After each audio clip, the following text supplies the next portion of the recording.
Tuhan bersamamu.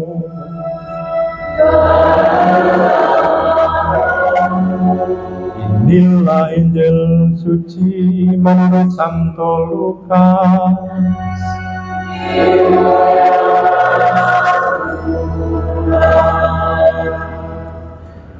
Ketika Yohanes Pembaptis mewatakan pertobatan, orang banyak bertanya kepadanya, "Jika demikian, apakah yang harus kami lakukan?" Jawab Yohanes kepada mereka, "Siapa saja yang mempunyai 2 helai baju, hendaklah ia membaginya dengan yang tidak punya. Dan siapa saja yang mempunyai makanan, hendaklah ia berbuat demikian juga." Pada waktu itu, datang juga pemungut cukai untuk dibaptis. Dan mereka bertanya kepada Yohanes, "Guru, apakah yang harus kami perbuat?" Jawab Yohanes, "Jangan menagih lebih banyak daripada yang telah ditentukan bagimu." Prajurit-prajurit juga bertanya kepadanya, "Dan kami, apakah yang harus kami lakukan?" Jawab Yohanes kepada mereka, "Jangan merampas, jangan memeras, dan cukupkanlah dirimu dengan gaji." Tetapi karena orang banyak sedang menanti dan berharap, semuanya bertanya dalam hati tentang Yohanes, kalau ia adalah Mesias. Karena itu Yohanes menjawab dan berkata kepada semua orang itu, "Aku membaptis kamu dengan air, tetapi Dia yang lebih berkuasa daripada aku akan datang, dan membuka tali kasutnya pun aku tidak layak. Ia akan membaptis kamu dengan Roh Kudus dan dengan api. Alat penampi sudah di tangannya untuk membersihkan banyak pengirikannya dan untuk mengumpulkan gandumnya ke dalam lumbungnya. Tetapi sekam akan ia bakar dalam api yang tidak terpadamkan." Dengan banyak nasihat lain, Yohanes memberitakan Injil kepada orang banyak. Demikianlah sabda Tuhan.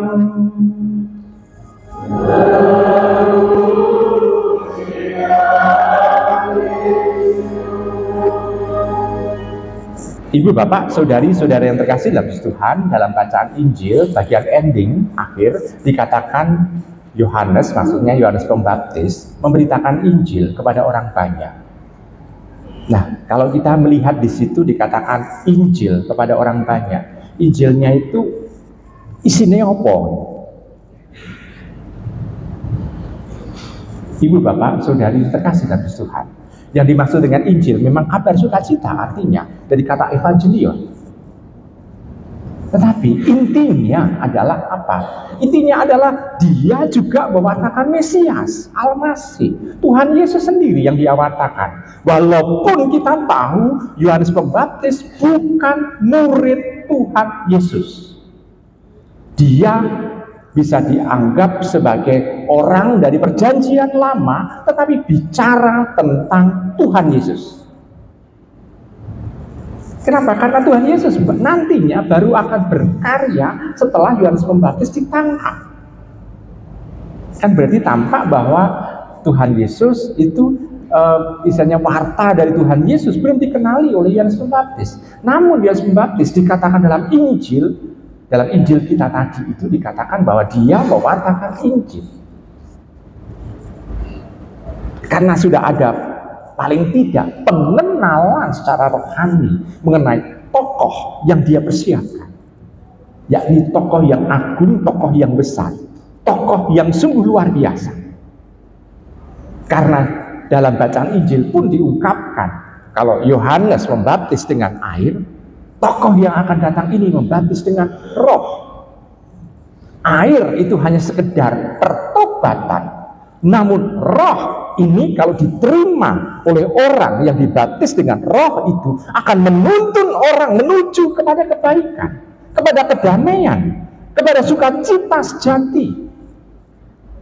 Jadi kita bisa melihat bahwa Yohanes ini start awal saja Nantinya itu akan disempurnakan oleh Sang Mesias.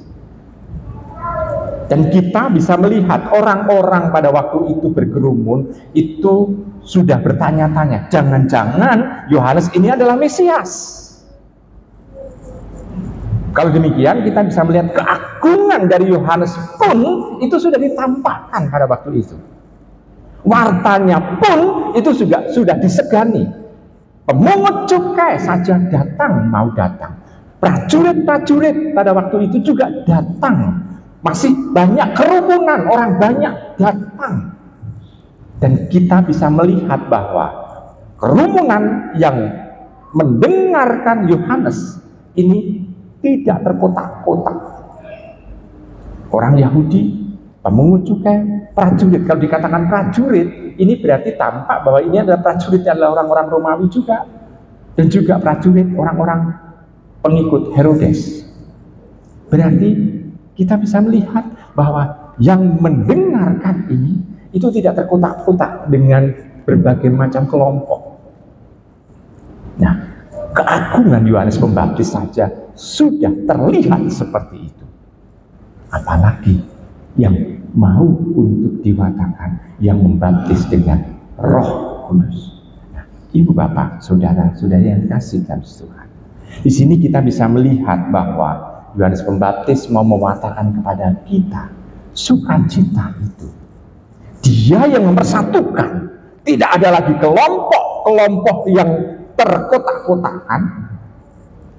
Dia yang membekali orang supaya orang bisa berjalan menuju kepada kebenaran sejati. Dan berikutnya yang menjadi sesuatu adalah dia yang mempunyai kuasa untuk mengadili kita. Dikatakan dia membawa penampi, berarti yang mengadili kita. Kalau kita ibaratkan dengan penampi, ya dengan tampah yang besar. Memang kalau demikian kita bisa melihat kalau itu penampi, tampah yang ditampi siapa? Orang-orang yang mau dikumpulkan dalam kerajaan Allah dan orang-orang yang mau dibuang di dalam neraka. Dikatakan dalam sekam yang dalam nyala api yang tidak terpadamkan. Berarti penampi paling besar sedunia kalau demikian. Kenapa? Karena yang ditampi adalah manusianya. Adalah manusia. Lalu kita bisa melihat yang bisa memberatkan misalnya orang itu tidak sampai tertiup angin, karena penampi itu kan berarti cuma untuk supaya kalau dalam beras itu ditampi, ini kan berarti supaya kalau berasnya yang berat itu akan tinggal di dalam tampah, sedangkan untuk kotorannya akan terjatuh. Nah, kalau supaya orang ini bisa berat tetap ada di dalam tampah itu harus ada isinya apa? Isinya adalah iman. Jadi kita bisa melihat pewartaan Injil ini sungguh kaya betul untuk pesan pada kita. Selain menyatukan, dia ternyata juga mempunyai kuasa untuk menghakimi. Tapi dalam menghakimi itu, dia tidak menunjukkan kesalahan orang. Kenapa? Alat tampi itu kan berarti tampak bahwa yang akan membuat yang ditampi, yang tidak berisi, yang akan jatuh ke sekam itu kan bukan dirinya. Bukan menuduh bahwa oh ini nggak ada isinya. Enggak. Tetapi apa? Kemampuan dari, kalau ini beras itu kan, kalau beras kosongnya itu ya karena berasnya tidak ada isinya, berarti diri dari beras itu sendiri. Sedangkan yang kalau kita diadili, yang mengadili sebetulnya adalah diri kita sendiri. Maka ibu bapak, saudari terkasih, Tuhan di sini yang diwatakan oleh Yohanes Pembaptis, sungguh dia menjadi jaminan keselamatan bagi semua orang. Maka yang kalau dikatakan nanti yang mengadili siapa? Sebetulnya adalah kita mengadili diri kita sendiri. Sebetulnya kita layak enggak sih sebetulnya? Punya iman enggak sih? Bukan berarti bahwa imannya harus besar. Enggak. Bagi Tuhan yang penting adalah punya iman. Dalam nas yang lain kan dikatakan bahwa iman sebesar biji sesawi pun itu bisa dipakai untuk memindahkan pohon yang satu ke pohon yang lain, bahkan memindahkan gunung. Dan di situ kita bisa melihat bahwa yang penting adalah orang punya iman. Karena kadang-kala orang kalau ditanya, "Mbok, kamu yang berdoa, iman saya masih kecil." Orang itu kurang percaya diri. Walaupun iman orang itu masih kecil, namun iman itu sudah punya kuasa.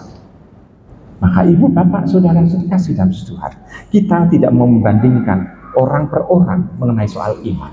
Namun iman diri kita sendiri. Walaupun iman kita anggap masih sederhana, masih kecil, namun itu sudah bisa berdaya guna untuk keselamatan kita pula.